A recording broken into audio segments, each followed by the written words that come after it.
In today's video, I'm going to teach you how to configure WooCommerce. Let's dive right in and take a step-by-step look at how you can set up your WooCommerce store to get ready for selling online.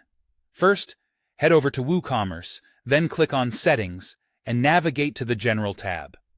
This is where you'll set the foundation for your store.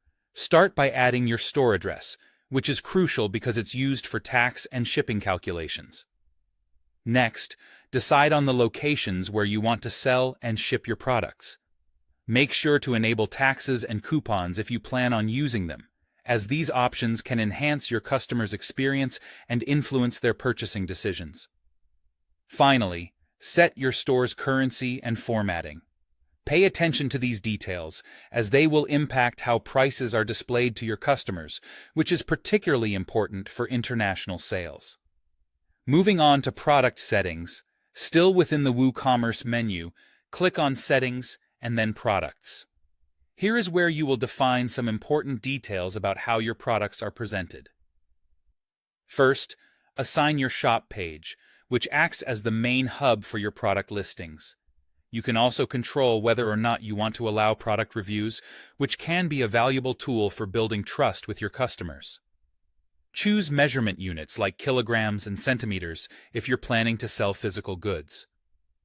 Also consider how inventory displays should function, ensuring customers always know what's in stock. Let's not forget about configuring taxes. You'll want to go back to the general settings to ensure that Enable Taxes and Tax Calculations is checked.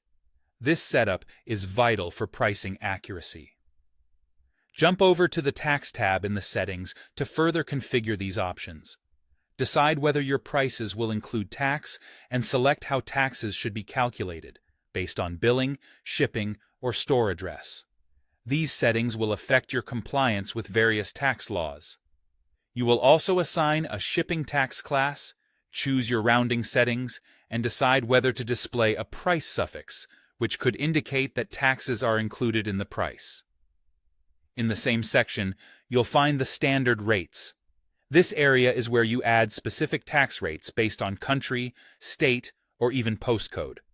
Fill in the rate, name it, like VAT, and adjust any priorities or compound settings if applicable.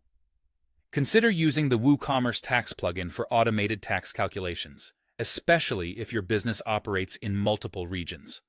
Let's shift gears to shipping settings. Head back to WooCommerce and then into the shipping menu under Settings. Here, you'll create shipping zones which allow you to define shipping options by region. Add methods like flat rate, free shipping, or local pickup, and set detailed costs and names for each option. If you wish to allow customers to enter different billing and shipping addresses, don't forget to enable the separate shipping address option for maximum flexibility. Finally, it's time to set up payments. Whether you're running through the Setup Wizard or accessing this through WooCommerce settings under Payments, activate whatever payment methods you prefer. Common options include PayPal, Stripe, WooPayments, or offline methods such as cash on delivery or bank transfers. For each provider, you'll need to follow their specific setup instructions, which might require authentication and linking to your accounts for seamless transactions.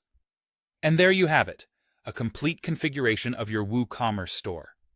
With these settings in place, you're well on your way to managing an efficient and customer-friendly online store.